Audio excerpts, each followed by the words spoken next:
नमस्कार मेरे प्यारे विद्यार्थियों। उम्मीद है आप सब स्वस्थ होंगे, मस्त होंगे और मौज मस्ती कर रहे होंगे। अच्छी बात है, मौज मस्ती करना जरूरी भी है। ये जीवन मिला है, आनंद लेना बहुत जरूरी है। लेकिन आनंद बरकरार बना रहे, इसके लिए हमें अपने आप को डेवलप करना होगा और इसके लिए हमें मेहनत करनी होगी। और वो हम पढ़ाई करके अपने आप को सबसे ज्यादा डेवलप कर सकते हैं। तो चलिए शुरू करते हैं। मैं आपका फिर एक बार स्वागत करता हूं आपके अपने चैनल आरवीसीएन टॉपर्स में। हमारा मकसद है हिंदी मीडियम के सभी विद्यार्थियों को जीरो से हीरो तक बनाना, मतलब गांव की गलियों से उनको शहर तक ले जाने का मैंने जो है वादा किया है और मैंने सोच रखा है। ये कैसे संभव होगा, कैसे सफल होगा, इस पे भी हम चर्चा करते हैं। ये संभव तभी होगा क्योंकि अगर दुनिया में कोई भी चीज अगर ताकतवर है तो मुझे जो लगता है वो हमको लगता है कि समय ही ऐसी चीज है जो सबसे बड़ी ताकत है समय के पास। कहते समय बहुत बलवान होता है। इसका मतलब यदि समय बलवान है तो हम क्या करते हैं कि अपने आप को समय को समर्पित कर देते हैं। और समय को जब खुद को हम समर्पित कर देंगे तो समय भी हमें अपनी तरह बलवान बना देगा। क्योंकि समय बलवान है, क्योंकि समय एक ऐसी चीज है जो बहुत सी चीजों को देखते हुए चला आ रहा है और बहुत सारे अपने अंदर बहुत सारे इतिहास को रख करके उसने समेट कर रखा है। तो सबसे बड़ी ताकत अगर है तो समय के अंदर है। किसी का अच्छा होता है तो भी वो कहता है मेरा समय अच्छा है, किसी का बुरा होता है तब भी वो कहता है मेरा समय बुरा है। इसका मतलब समय के साथ खिलवाड़ करने वालों को आगे चल करके जो है समय का जो है भुगतान करना पड़ता है। और जो समय का सम्मान करते हैं, उनका यूटिलाइज करते हैं, समय का इस्तेमाल करते हैं, समय उन्हें ताकतवर बनाता है और उनकी जिंदगी को आसान बनाता है। तो इसलिए हमारी जिंदगी आसान रहे, स्वस्थ रहें, मस्त रहें और इसके लिए हमें अपने आप को समय को समर्पित करना होगा। समय को समर्पित करने का मतलब यह है कि खुद आप समय, जो भी समय आपके पास है, आपको चीजें नहीं आ रही हैं, आप पढ़ाई कर रहे हैं, आपको मैथ्स नहीं आ रही, साइंस नहीं आ रही, कोई बात नहीं। आपका काम है खुद को समय को समर्पित करना। आप अपने आप को उसमें लगाइए। चीजें आज नहीं आ रही हैं तो कल परसों किसी न किसी दिन आना शुरू हो जाएगा। और इसका मैं आपको एक और एग्जांपल दूंगा। आज आप जिस चैनल को देख रहे हैं, इस चैनल में सब्सक्राइबर भी नहीं है, व्यू भी नहीं है और वीडियो भी बहुत कम है। लेकिन मैंने क्या किया, मैंने सोच रखा है कि मैं समय दूंगा और मैंने वीडियो बनाने पे समय देना शुरू किया है। आप कुछ दिन बाद देखिएगा कि यही मैंने जो समय दिया है, मैं किससे कहूं जा करके कि मेरे चैनल को सब्सक्राइब करिए, किससे कहूं मेरे वीडियो को देखिए, हम किससे जाएंगे। आप तक पहुंचने का मेरा कोई डायरेक्ट रास्ता नहीं है। लेकिन हमने जो चुना है, हमने चुना मेरे पास समय अगर है तो मैं अपने आप को जो है उस समय के हवाले कर दूंगा। रात का 2 बजा होता है, 3 बजा होता है, कोई भी टाइम होता है, तब हम आपके लिए वीडियो बनाते हैं। और हमारी कोशिश रहती है कि आपको मोटिवेट करके आपको जीवन को आसान बनाना। तो आप देखिएगा कुछ समय के बाद, अगर समय में वाकई में ताकत है तो मैं अगर समय दे रहा हूँ, ठीक है, मैं वीडियोस बना रहा हूँ, मैं कंटेंट तैयार कर रहा हूँ, तो एक दिन ऐसा आएगा कि समय हमारी इस बात को सुनेगा, महसूस करेगा और समझेगा और हमें वो ताकत देगा जिसकी वजह से हमारे चैनल पे सब्सक्राइबर भी होंगे और व्यूज भी होंगे। तो चलिए ज़्यादा टाइम ना लेकर के अब हम शुरू करते हैं अपना टॉपिक। तो हमारा टॉपिक है वास्तविक संख्याएं। पहला चैप्टर है यूपी बोर्ड हिंदी मीडियम का, ठीक है। वास्तविक संख्याओं का ये तीसरा लेक्चर है, एक्सरसाइज 1.2 है। 1.2 में हम पढ़ेंगे, ठीक है, और तीसरा लेक्चर है और वास्तविक संख्याओं का है ये, तो इसमें हम पढ़ने वाले हैं, ठीक, एक्सरसाइज 1.2। 1.2 में क्या पढ़ना है? 1.2 में ये पढ़ना है मुझे, हमने पहले लेक्चर में आपको बताया था कि वास्तविक संख्याएं क्या होती हैं, जिनको हम मुख्य 2 भागों में बांटा था, एक परिमेय और एक अपरिमेय में बांटा हुआ था। तो आज मेरे पास अगर कोई अपरिमेय संख्या है तो हमको ये प्रूव करके दिखाना होगा कि हाँ देखो भाई ये एक अपरिमेय संख्या है। तो वो कैसे है उस पर हम चर्चा करेंगे। तो हम शुरू करेंगे एक्सरसाइज 1.2 का पहला क्वेश्चन। हमने पहला क्वेश्चन लिख लिया है, सिद्ध कीजिए कि √5 एक अपरिमेय संख्या है। यहां से हम सॉल्व करेंगे। अब देखो, √5 एक अपरिमेय संख्या है, ये मुझे प्रूव करना है, सिद्ध करके दिखाना है। तो अभी हम आपको एक कॉन्सेप्ट समझाएंगे, उसको आप समझिए पहले, फिर हम इस क्वेश्चन को करते हैं। देखिए, पहली बात तो ये कि जो परिमेय संख्या होती है उसका क्या मतलब होता है। तो जो परिमेय संख्या है आपकी, उसको हम क्या लिखते हैं, P/Q के फॉर्म में लिखते हैं। अगर मेरे पास 2 लिखा है तो ये एक परिमेय है, नीचे कुछ नहीं तो 1 है। 0 नहीं होना चाहिए, मतलब इसका मतलब Q is not equal 0, Q 0 नहीं होना चाहिए, ठीक है। या 2/3 ये भी परिमेय है।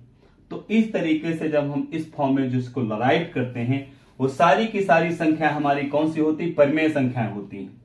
अब क्या है, परिमेय संख्या की एक और खास बात सुनिए। जैसे मैंने लिख लिया 20/15 और हम कहते क्या एक परिमेय संख्या है? नहीं भाई, ये परिमेय संख्या नहीं। क्यों? क्योंकि परिमेय संख्या जो होनी चाहिए वो अभाज्य नंबर होने चाहिए, मतलब कोई ऐसा नंबर नहीं होना चाहिए जो एक दूसरे से कट जाए। इसका मतलब ये हुआ कि इसको अगर मैं कहूं तो इसको मैं लिख सकता हूं 4/5 और इसको लिख सकता हूं 3/5 और 5 दोनों से कट जाएगा, 4 बटे कितना है 3, ठीक है। 4/3 जो आपका निकल के आया है, ये एक परिमेय संख्या है। परिमेय संख्या में इनका अगर कोई उभयनिष्ठ गुणनखंड अगर होगा, कोई कॉमन गुणनखंड अगर होगा तो सिर्फ 1 होगा, 1 के अलावा कोई कॉमन गुणनखंड नहीं होगा। ध्यान समझिएगा, अगर 1 के अलावा कोई कॉमन गुणनखंड हुआ इसमें तो हम इसको परिमेय संख्या नहीं समझेंगे। सिंप्लीफाई करके जो आएगी उसी को हम परिमेय संख्या बोलेंगे, ठीक है। तो एक बात तो ये आप समझ गए। अच्छा, ठीक है। अब उसके बाद में फिर आता है कि अब मुझे जो है एक संख्या मैंने ले रखा है जिसका नाम क्या है, नाम है √5। आप ध्यान से समझिएगा, √5 है। मैं आपको पहले पढ़ा चुका हूं, पहले लेक्चर में पढ़ाया है कि अंडर रूट में जो भी वैल्यू आती है, अभाज्य गुणनखंड आते हैं, वो सारे के सारे क्या होते हैं, अपरिमेय होते हैं। तो ये अपरिमेय, अब कहोगे सर ये तो अंडर रूट लगा है तो पता ही चल रहा है कि अपरिमेय है, तो इसको कैसे प्रूव करें। तो भैया इसको कैसे प्रूव करना है वो समझिए मेरी बात। सोचो एक कोई व्यक्ति है जो चोर है, एक व्यक्ति चोर है और चोर को ही आपको साबित करना है कि चोर है, चोर को प्रूव करना है कि चोर है। तो उसको कैसे प्रूव करोगे?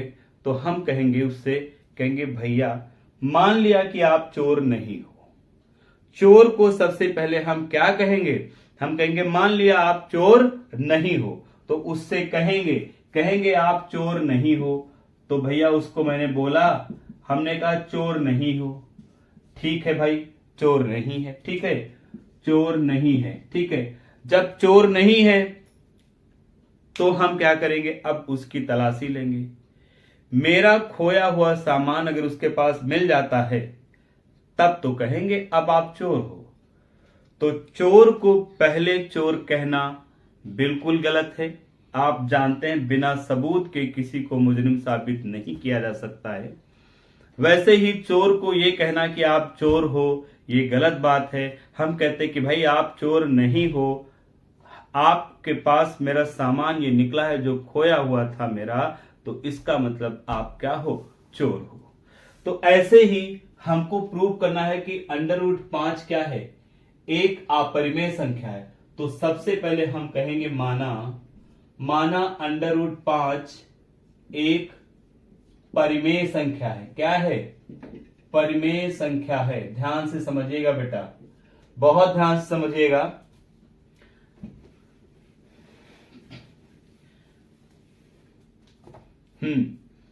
तो हमने क्या किया, हमने कहा भाई √5 जो है एक क्या है, एक परिमेय संख्या है। सही भी है, क्यों? अपरिमेय इसको प्रूव करना था, इसलिए हमको ये मानना पड़ा कि भैया ये परिमेय है। और जब परिमेय होती है तो उसको क्या करते हैं, तो √5 को हम लिखेंगे P/Q के फॉर्म में। क्यों लिखेंगे? अभी हमने बताया आपको, जितनी परिमेय संख्याएं होती हैं उन सभी परिमेय संख्याओं को हम क्या करते हैं, P/Q के फॉर्म में हम लिख लेते हैं।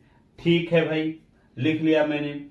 अब हमको क्या करना है, अब हमको ये देखना है, अगर ये मेरा सिस्टम P/Q जो है, अगर ये परिमेय है तो इसमें केवल एक ही ऐसा नंबर होगा जो दोनों में उभयनिष्ठ होगा, और एक के अलावा अगर दोनों में कोई कॉमन नंबर निकल आता है तो ये जो हमने परिमेय माना हुआ है ये हमारा गलत हो जाएगा। संख्याएं दो ही प्रकार की होती है, हम आपको पढ़ा चुके हैं, परिमेय होगी या तो अपरिमेय। अगर कोई चीज परिमेय नहीं है तो वो अपरिमेय होगी, और अगर ऐसा इसमें निकल आता है एक के अलावा कोई गुणनखंड दोनों में मिलता है तो ये परिमेय नहीं होगा। जब परिमेय नहीं होगा तो ये अपरिमेय होगा, और जब ये अपरिमेय होगा तो इसके इक्वल में जो है ये भी क्या होगा, अपरिमेय होगा। तो अब हमको देखना है P और Q में कोई 1 के अलावा कोई और उभयनिष्ठ नंबर तो नहीं है, कोई और गुणनखंड तो नहीं है। तो इसके लिए हमें क्या करना होगा, हमको इसका रूट हटाना है। रूट हटाने के लिए दोनों तरफ हमको स्क्वायर करना पड़ेगा, ठीक है। तो हम कहते हैं दोनों पक्षों का वर्ग, ठीक है, वर्ग करने पर, दोनों पक्षों का वर्ग करने पर, तो जब आप वर्ग करोगे √5 का स्क्वायर इधर कर दोगे और P/Q का स्क्वायर आप इधर करोगे, तो स्क्वायर से रूट हट जाएगा, सिर्फ 5 बचेगा। P का स्क्वायर करोगे P स्क्वायर रहेगा, Q का करोगे तो ये Q स्क्वायर रहेगा।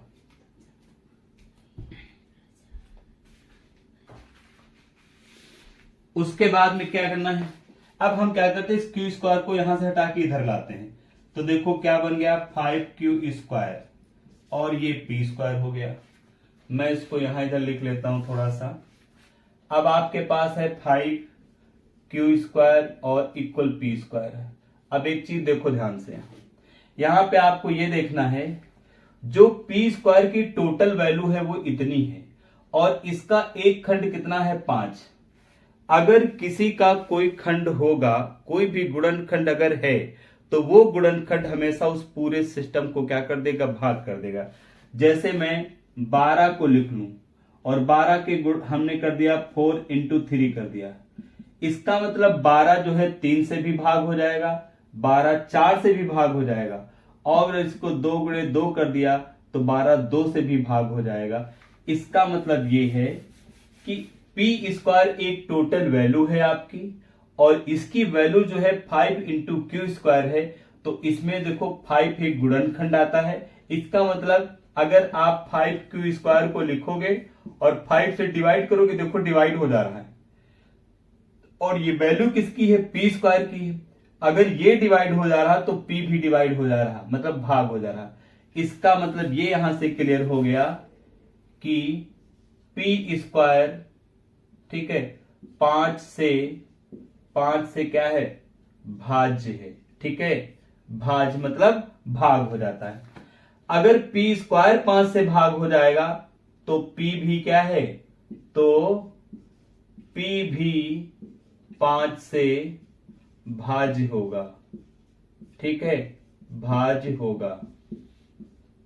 यहां पर भी लिखना है होगा, ठीक है।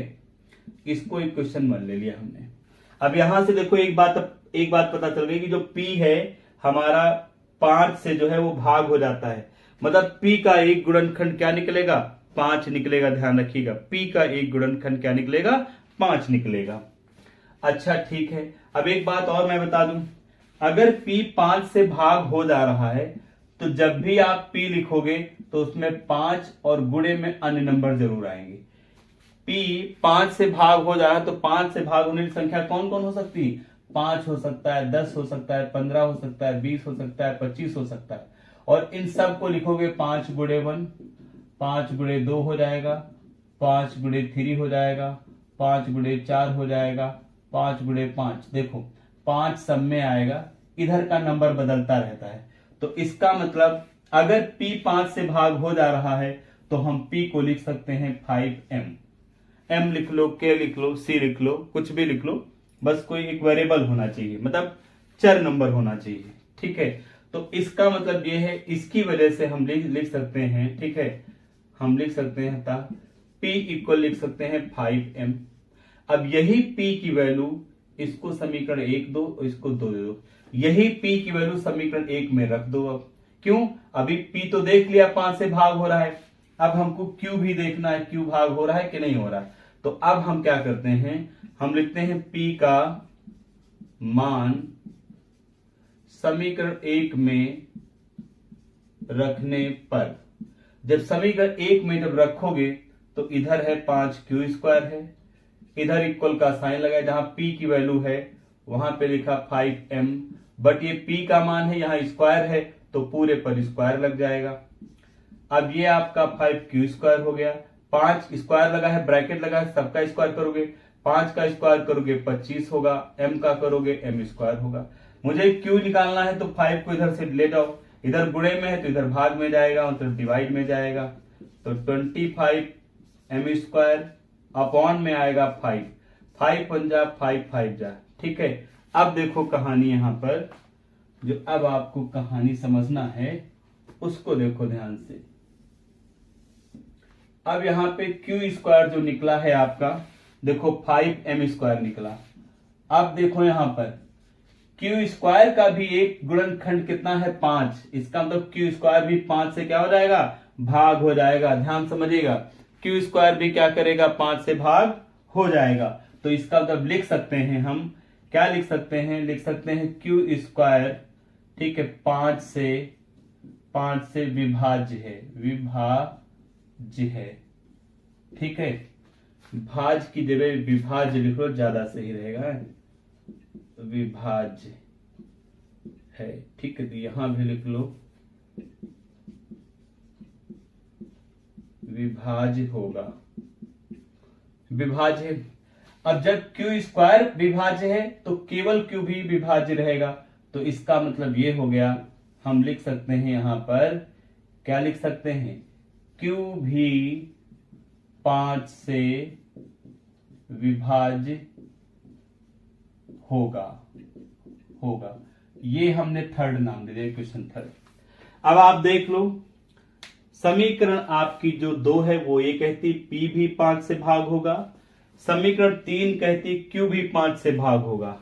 अब आप देख लो इसमें कि समीकरण 1, 2 और 3 से ये पता चल रहा है कि P और Q का एक को छोड़ करके दूसरा भी एक गुणनखंड है जिसको हम 5 बोलेंगे।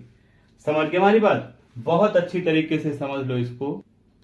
तो अब हम लिख सकते हैं, क्या लिख सकते हैं,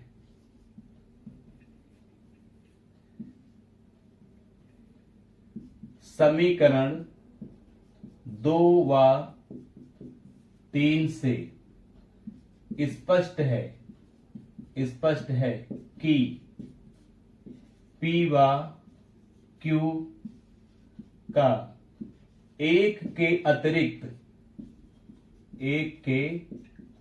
अतिरिक्त एक अन्य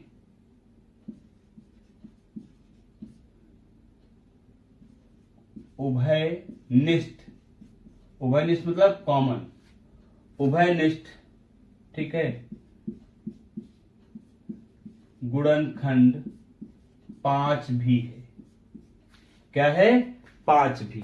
और जबकि ऐसा होना नहीं चाहिए, हम आपको पहले बता चुके हैं कि जबकि ऐसा नहीं होना चाहिए, 5 भी है। तो इससे क्या होता है, विरोधाभास प्राप्त होता है। ठीक है, परंतु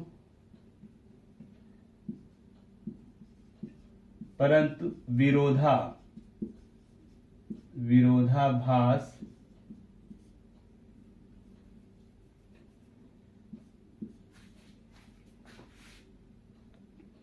देखो भाई, गुणनखंड 5 भी है परंतु विरोधाभास प्राप्त होता है, अतः हमारी संकल्पना, हमारी जो कल्पना है वो गलत है। क्यों गलत है, क्योंकि हमने सोचा था कि गुणनखंड केवल एक ही होगा, P और Q में, P व Q में केवल एक ही गुणनखंड उभयनिष्ठ होगा, लेकिन नहीं, एक दूसरा भी है। कौन है, 5। जबकि हमने यहां जो माना है उसमें सिर्फ गुणनखंड कितना है, एक गुणनखंड है।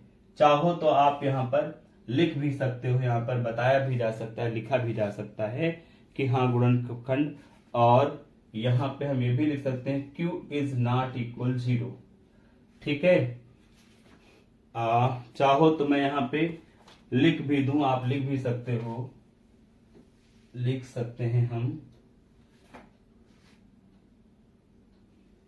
यहां पे लिख लेते हैं, माना √5 एक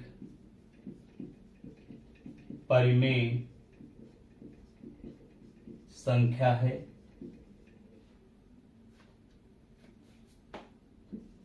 जो P/Q के रूप में है।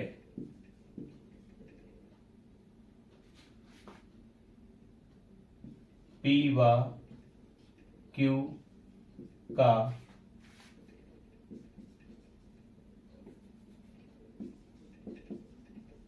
केवल वन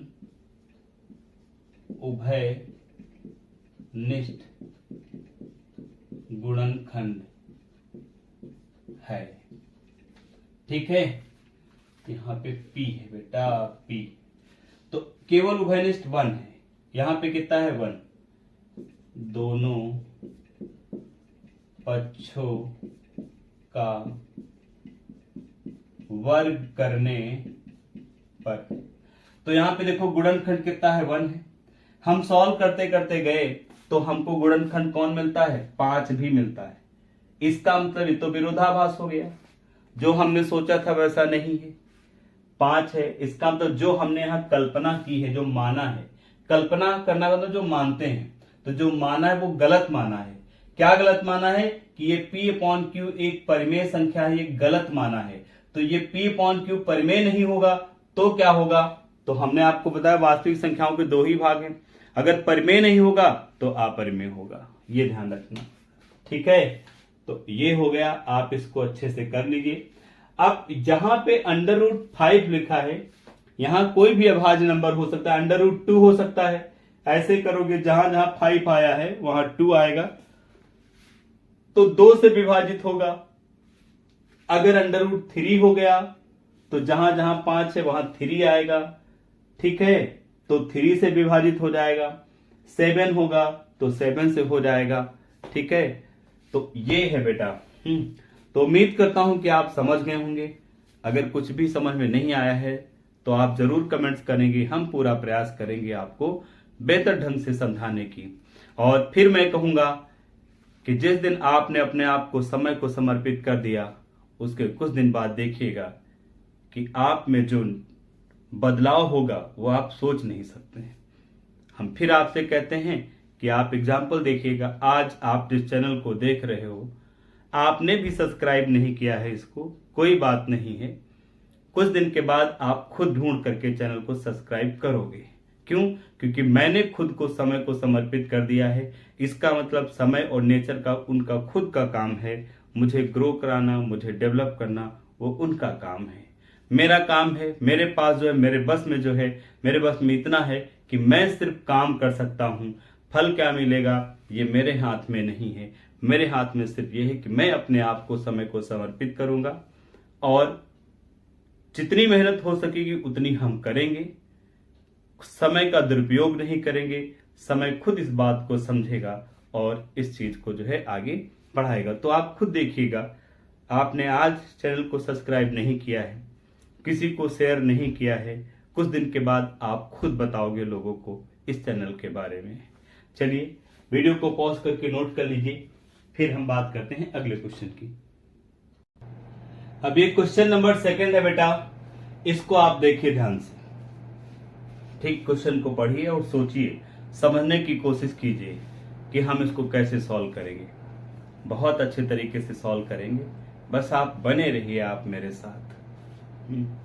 मैंने वादा किया है कि आपको ऊंचाइयों तक ले जाना है, तो मैं ले जाऊंगा, ये पक्का है, चाहे मुझे जो करना पड़े इसके लिए। चलिए अब आप सोचो इसको कैसे सोचेंगे कि मुझे कैसे करना है, तो मैं आपको बताता हूं। देखो, मैं आपको पढ़ाऊंगा, ऐसे नहीं पढ़ाऊंगा कि एक तरफ से सॉल्व कर दिया हो गया, नहीं, बहुत अच्छे तरीके से समझाएंगे। देखिए, आपको ये प्रूव करना है कि 3 + 2 √5, ठीक है, ये एक क्या है, अपरिमेय संख्या है। इसको आपको बताना है अपरिमेय संख्या।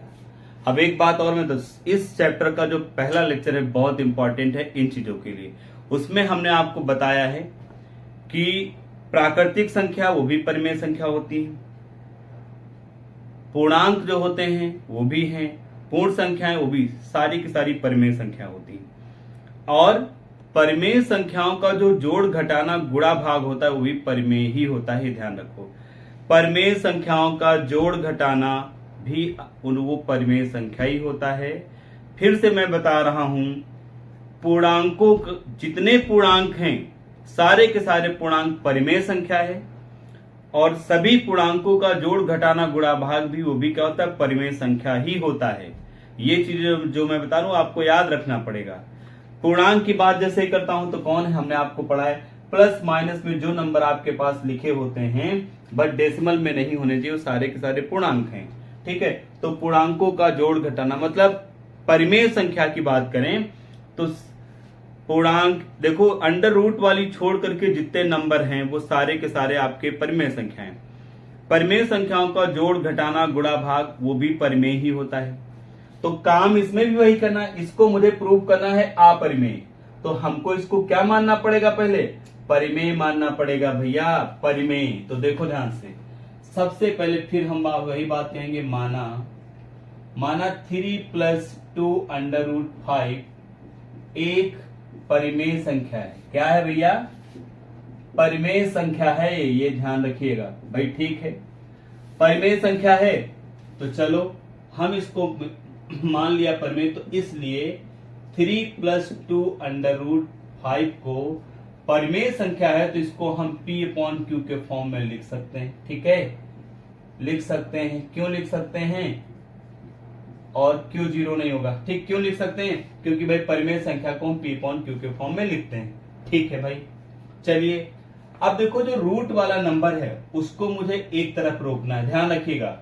इस बार जो अंडर रूट के अंदर जो है उसको मुझे एक जगह रोक लेना है, ठीक है, ये बात समझिए। तो हमने क्या किया, 2 √5 अपनी जगह पर है, इक्वल का साइन लगाया, P/Q भी अपनी जगह पे है। इस 3 को यहां से हटाया, इधर प्लस में, उधर किस में चला गया, माइनस में। अब आप इसको अगर सॉल्व करोगे तो इसके नीचे कुछ नहीं तो सीधे मल्टीप्लाई हो जाएगा, तो P - 3Q हो जाएगा यहाँ, और Q अपॉन में आ गया, और 2 √5 हो गया, ध्यान समझिएगा। अब इस 2 को हम हटाते हैं, यहां से 2 को हटाओगे मल्टीप्लाई में कहां जाएगा, डिवाइड में जाएगा। तो अब मेरे पास √5 आ गया, और ये P - 3Q होगा, और यहाँ ये 2 जो है इधर डिवाइड में आ जाएगा, तो ये 2Q हो जाएगा। अभी देखो यहां तक मैंने सॉल्व किया, इसको आप अच्छी तरीके से समझ लीजिए। उम्मीद है आप लोगों ने इस चीज को समझ गए होंगे। अब मुझे क्या करना है ये समझो। देखो इधर के सारे जो जितने भी अंक लिखे ना, सबको देखो ध्यान से। P/Q तो परिमेय पहले से था, 3 और 2 ये पूर्णांक होते हैं, P और Q भी पूर्णांक होते हैं, और पूर्णांक सारे परिमेय होते हैं, और पूर्णांकों का जोड़ घटाना गुणा भाग भी क्या होता, परिमेय ही आएगा। इसका मतलब हम क्या लिख सकते हैं, हम लिख सकते हैं, कहते भाई बिकॉज चूंकि 2 हो गया, 3 हो गया, ठीक है, और कौन है मेरे पास, P है व Q, ये चारों के चारों नंबर क्या हैं, पूर्णांक हैं। क्या है भाई, ये आपके पूर्णांक हैं, ठीक है भाई, पूर्णांक हैं।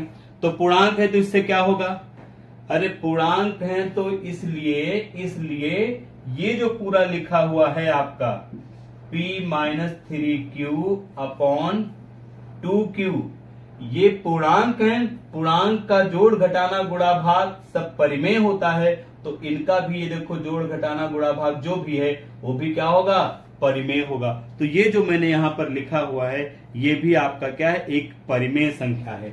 तो हम लिखते हैं इसलिए ये जो वैल्यू है एक परिमेय संख्या है, ध्यान से समझिएगा, परिमेय संख्या, ठीक है। चलो भाई ये परिमेय संख्या है तो क्या हुआ, अब परिमेय संख्या ये अगर है तो इसके इक्वल में क्या है, √5। परिमेय के इक्वल में जो होगा वो भी तो परिमेय होगा ना, ध्यान समझो। ये परिमेय है तो इसके जो इक्वल में जो लिखा है इसके हिसाब से वो भी क्या होना चाहिए, परिमेय होना चाहिए। फिर से समझो, ये परिमेय है इसके इक्वल में जो लिखा होगा इसके हिसाब से अगर ये बराबर में है तो ये परिमेय है, तो ये भी क्या होगा, परिमेय होगा। इसका मतलब ये हो गया, अर्थात √5 एक परिमेय संख्या है। क्या है, परिमेय संख्या है। किसके हिसाब से, इसके हिसाब से। चलो भाई, ये एक परिमेय संख्या हो गई। लेकिन ये जो आप √5 देख रहे हो ना, इसको अभी हम प्रूव कर चुके हैं कि रूट में जो वैल्यू √5 में आई है वो परिमेय नहीं होती है, वो क्या होती, अपरिमेय होती। तो यहां तो गड़बड़ हो रहा है, एक तरफ परिमेय है, एक तरफ क्या है, अपरिमेय, जबकि दोनों क्या होनी चाहिए, सेम होनी चाहिए। तो यहां पे हमारा विरोधाभास शुरू हो गया। क्या शुरू हो गया, विरोधाभास शुरू हो गया। ये परिमेय है और इसके हिसाब से ये भी परिमेय होना चाहिए, लेकिन इस पे अंडर रूट लगा है तो ये तो परिमेय है नहीं। हम अभी प्रूव भी कर चुके हैं कि रूट के अंदर कोई अभाज्य संख्या आती है तो वो परिमेय नहीं होती है। तो इसका मतलब ये हो गया कि जो मैंने यहाँ पे लिखा है, अर्थात √5 एक परिमेय संख्या है, वो हमारा विरोधाभास है। यहाँ पे गड़बड़ी हो रही है, ठीक है। तो यहाँ पे कह सकते हैं कि ये जो हमने जो तथ्य लिखा है ये विरोधाभास प्राप्त होता है। तो हम लिखते हैं, क्या लिखते हैं, परंतु इससे विरोधा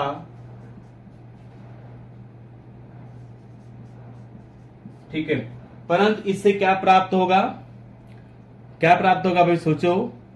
हाँ, परंतु इससे जो है विरोधाभास प्राप्त होगा। परंतु एक थोड़ा सही कर लो, परंतु इस तथ्य से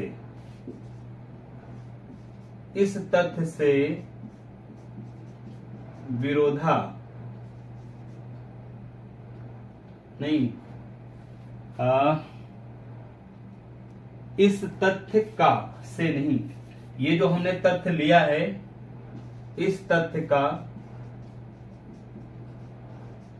विरोधाभास प्राप्त होता है। देखो भाई, अब यहाँ पे विरोधाभास प्राप्त हो रहा है। इसमें क्या है, इसमें जो हम स्टेटमेंट लिखते हैं इन क्वेश्चनों में, पहले वाले में भी इसमें भी इन्हीं स्टेटमेंट का खेल है। ये लिखना आपको आना चाहिए, इसकी प्रैक्टिस आपको अच्छे से होनी चाहिए। तो परंतु क्या है, यहाँ पर थोड़ा बहुत इधर उधर हो जाएगा, कोई दिक्कत नहीं, ठीक है। तो परंतु यहाँ पे क्या प्राप्त होता है, विरोधाभास प्राप्त होता है, मतलब ये सही नहीं है, ठीक है। और क्या ठीक है, तो विरोधाभास क्या प्राप्त होता है कि ये परिमेय है और ये क्या है, अपरिमेय। समझ गए ना, देखो ये परिमेय है और ये क्या है, अपरिमेय। तो विरोधाभास प्राप्त होता है कि क्या प्राप्त होता है कि जो √5 है, √5 ये एक अपरिमेय है, अपरिमेय। ये क्या है, ये एक अपरिमेय संख्या है, ध्यान से समझिएगा। ये एक अपरिमेय संख्या, भाई अपरिमेय संख्या हो गई। जब ये अपरिमेय होगी तो इसके इक्वल में क्या होगा, ये भी मेरा अपरिमेय होगा। जब ये अपरिमेय होगा तो इसमें PQ जो है वो भी क्या होंगे, अपरिमेय। और जब ये अपरिमेय होंगे, इसके इक्वल में जो टोटल पूरा है ये भी क्या होगा, अपरिमेय होगा। ध्यान समझिएगा। देखो ये अपरिमेय है, हमको पक्का पता है क्योंकि हम प्रूव कर चुके हैं। इसके इक्वल में जो ये भी है, ये विरोधाभास की वजह से ये भी हमारा अपरिमेय हो जाएगा। और जब ये अपरिमेय हो जाएगा तो ये भी अपरिमेय हो जाएगा, तो इसके इक्वल में ये भी अपरिमेय। या फिर ऐसे आप समझो, विरोधाभास प्राप्त होता है, इसका मतलब ये अपरिमेय है, इसके इक्वल में परिमेय आ रहा है, तो इसका मतलब गलत हो रहा है। इसका मतलब जो हमने माना हुआ है वो मेरा गलत हो गया। जो हमने इसको P/Q परिमेय माना है वो गलत हो गया। P/Q परिमेय नहीं तो वो अपरिमेय होगा। जब ये अपरिमेय होगा तो इसको इक्वल में जो लिखा है वो भी क्या होगा, अपरिमेय होगा, ठीक है। तो ये क्या है, √5 एक अपरिमेय है। तो अब हम लिख सकते हैं अतः जो हमारा 3 + 2 √5 है, ठीक है। तो 3 + 2 √5 एक अपरिमेय संख्या है, अपरिमेय संख्या है, तो ये सिद्ध हो गया भैया। तो इस टाइप वाले क्वेश्चन को जिसमें एक अंडर रूट में होता है, प्लस माइनस में, गुणे में कुछ और होता है, तो उसको हम इस तरीके से जो है अपरिमेय सिद्ध करेंगे। वीडियो को पॉज करके नोट डाउन कर लीजिए।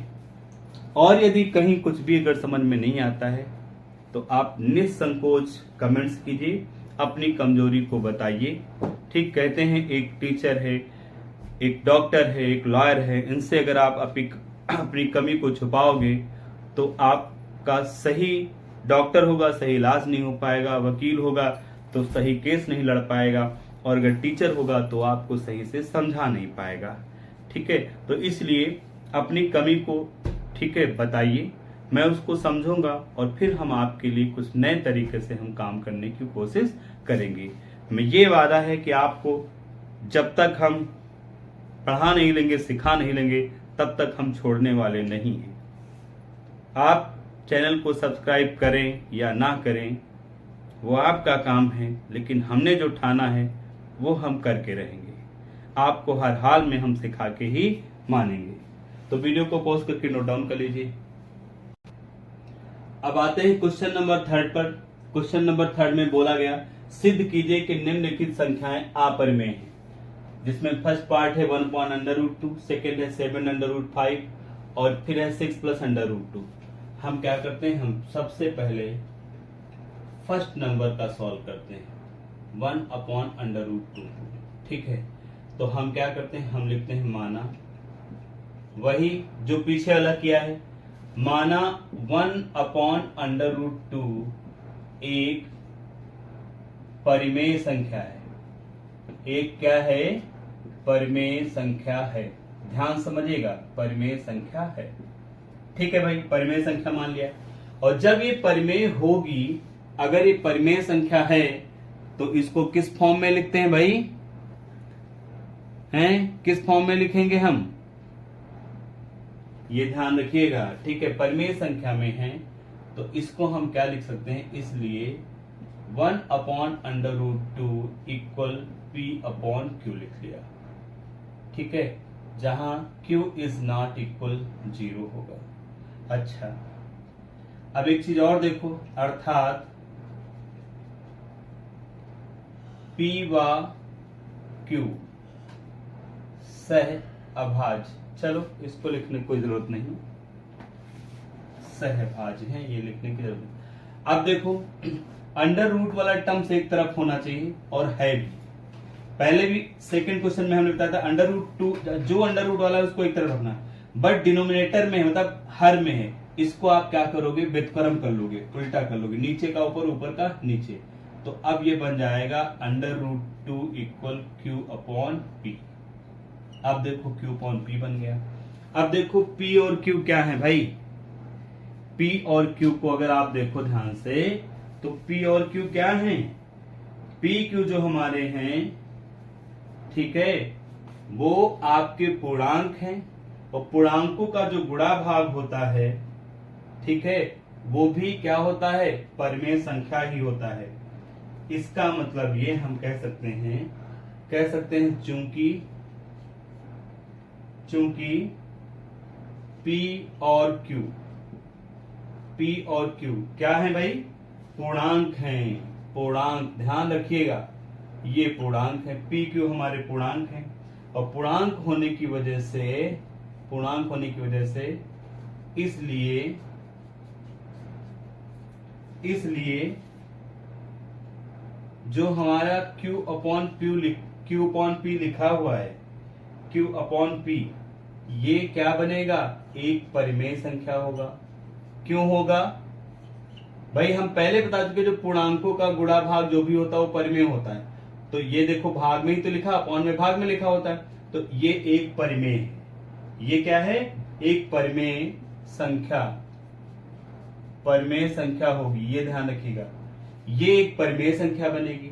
अब ये परिमेय है, √2 लगा है, और ये एक अपरिमेय होता है, तो यहीं पे हमारा क्या हो गया, विरोधाभास हो गया। तो इसके हिसाब से ये भी क्या होना चाहिए, परिमेय होना चाहिए। तो हम लिखते हैं इसलिए एक परिमेय संख्या होगी, इसलिए √2 भी टू भी एक परिमेय, इसमें स्टेटमेंट का ही खेल है भैया, ठीक है। ये भी जो है एक परिमेय संख्या, ये भी एक परिमेय संख्या होगी, ये भी ध्यान रखिए भाई। तो ये भी एक हमारी क्या होगी, परिमेय संख्या होगी, ठीक है। अब देखो, जब ये परिमेय संख्या होगी तब आपको हम पहले बता चुके हैं कि ये तो परिमेय है लेकिन ये अंडर रूट में है, ये परिमेय नहीं है। तो इसका मतलब क्या है, यहाँ पर विरोधाभास प्राप्त होता है। तो ये आप जो है स्टेटमेंट लिख लीजिए, परंतु इससे इस तथ्य का विरोधाभास प्राप्त होता है, अंडर रूट टू एक परिमेय संख्या है, अतः 1/√2 एक अपरिमेय संख्या होगी। तो ये मुझे प्रूव करके दिखाना था कि एक अपरिमेय संख्या है। चलो इसको नोट कर लीजिए, वीडियो पॉज करके फिर सेकंड बताते हैं। अब हम बात करते हैं इसका क्वेश्चन नंबर सेकंड। अब इसमें भी देखो, इसको भी हमको क्या है, अपरिमेय प्रूव करना है। तो हम लिखते हैं माना 7/5, ठीक, एक परिमेय संख्या है। क्या है, परिमेय संख्या है, ध्यान समझिएगा भाई, एक परिमेय संख्या होगी, सही है, अच्छी बात है कि एक परिमेय संख्या होगी, ठीक बात। अब क्या करना है मुझे, देखो ये एक परिमेय संख्या है, तो इस वजह से परिमेय संख्या है, इस वजह से हम 7/5 को लिखेंगे P/Q के फॉर्म में, ठीक है, जहां आपको पता है Q जो है 0 के बराबर नहीं होना चाहिए, ठीक। इसमें भी वही काम करेंगे, √5 को एक तरफ रखेंगे, बाकी नंबर दूसरी तरफ ले जाएंगे। तो ये देखो √5 हो गया, ये P हो गया, 7 यहां मल्टीप्लाई में यहां आएगा तो डिवाइड में हो जाएगा, 7Q हो गया। अब देखो यहां से, अब आपको पता चल रहा होगा P है, Q है, 7 है, ये हमारे पूर्णांक हैं, ये क्या है, पूर्णांक हैं, और पूर्णांक होने की वजह से ये पूरा सिस्टम हमारा परिमेय होगा। तो हम लिख सकते हैं चूंकि 7 है, P है और Q पूर्णांक है, क्या है भाई, पूर्णांक है। और पूर्णांक अगर है तो पूर्णांकों का जोड़, घटाना, गुणा, भाग, ये सारा कुछ क्या आएगा, ये परिमेय संख्या होगा, ठीक है। तो पूर्णांक हैं, इसलिए P/7Q,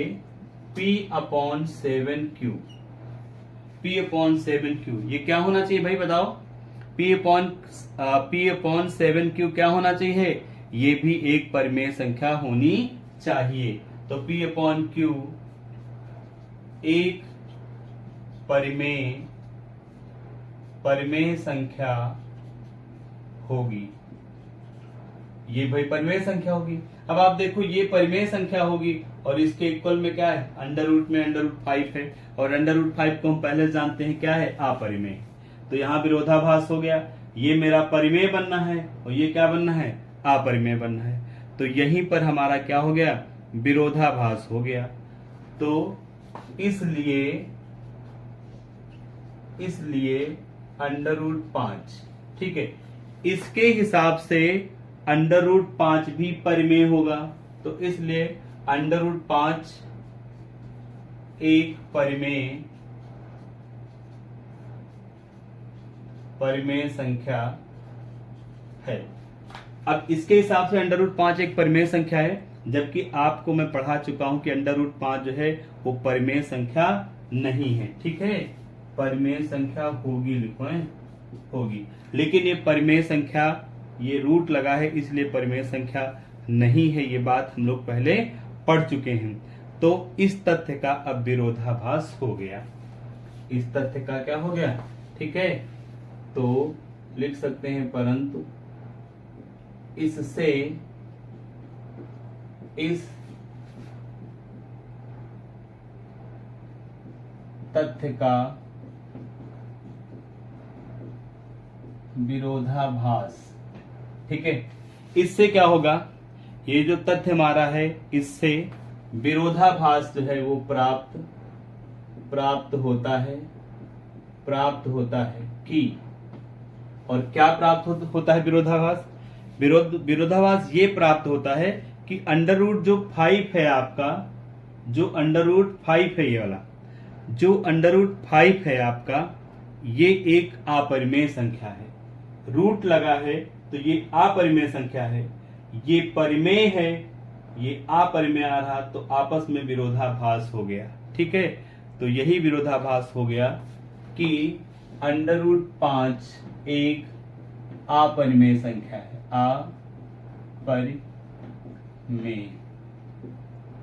अपरिमेय संख्या है। ठीक है, अब वो एक अपरिमेय संख्या है। जब अपरिमेय संख्या ये है तो इसका मतलब विरोधाभास हो गया। इसका मतलब जो हमने ये p/q माना था ये हमारा गलत हो गया, और ये भी हमारा अपरिमेय होगा, तो इसके इक्वल में भी जो होगा वो भी क्या होगा, अपरिमेय।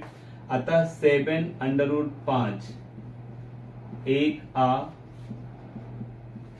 अपरिमेय संख्या है। हो गया प्रूफ।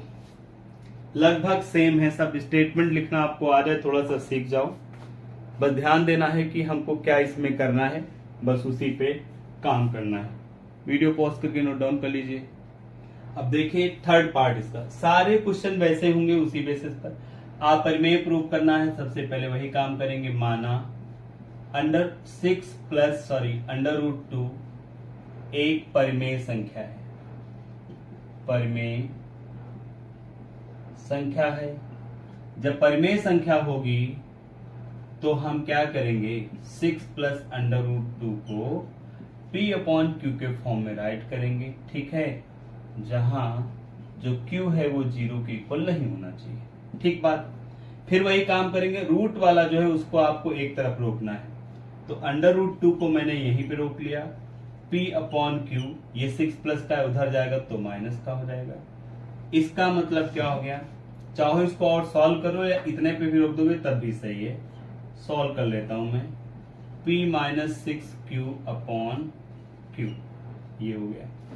अब देखो यहां से भाई, अब यहां से हम क्या देखेंगे कि मेरा 6 है, p है, q है, सारे के सारे क्या हैं, पूर्णांक हैं भैया। वही जो पीछे सब में वैसे ही लगभग है, चूंकि 6, p और q पूर्णांक हैं। क्या हैं, पूर्णांक हैं। इसलिए ये जो वैल्यू आपकी आई है p-6q/q ये परिमेय संख्या है। क्या है, परिमेय संख्या है। ध्यान रखिए भाई, तो ये क्या होगी, परिमेय संख्या। ठीक बात, समझ गए कि भाई ये परिमेय संख्या है। अब ये परिमेय संख्या है तो इसके इक्वल में जो आएगा वो भी क्या होगा, वो भी परिमेय संख्या होगा। तो इसके हिसाब से तो लिखते हैं हम, अर्थात √2, इसके हिसाब से √2 भी हमारा जो है एक परिमेय संख्या है। इसके हिसाब से ये भी क्या है, एक परिमेय संख्या है। लेकिन वही कहानी, परंतु मैं लिख देता हूं यहां पे, वही स्टेटमेंट है जो सब में लिख के आए हैं, परंतु इससे इस तथ्य का विरोधाभास प्राप्त होता है कि √2 एक अपरिमेय संख्या है। तो इसका मतलब ये हो गया कि पूरा का पूरा ये जो हमारा नंबर हमने लेट किया हुआ है, ये पूरा का पूरा क्या है, एक अपरिमेय संख्या है। उम्मीद करता हूं मेरे प्यारे बच्चों समझ में आया होगा, और फिर भी यदि कहीं पर कुछ कमी रह गई है तो आप बिल्कुल निसंकोच होकर कमेंट्स करिए, हम उस पर तुरंत ध्यान देंगे और आपको और आसान तरीके से समझाने की कोशिश करेंगे। और याद रखिए, आप अपने आप को समय को समर्पित कीजिए, फिर देखिए कमाल। आपके अंदर वो ताकत है, वो हुनर है, वो टैलेंट है जो आपको नहीं पता है। आप में से ही बहुत से लोग जो है बहुत ऊंचाइयों तक जाएंगे, बहुत से लोग जो है ऊंचाइयों तक नहीं पहुंचेंगे। क्यों? जिन्होंने अपने आप को समय को समर्पित करेंगे, समय उनको अपने साथ लेके जाएगा, ऊंचाइयों पर पहुंचाएगा। और जो समय को अपने आप को समर्पित नहीं करेंगे, समय क्या करेगा, उन्हें जो है अपने साथ नहीं ले जाएगा और वो समय से पीछे छूट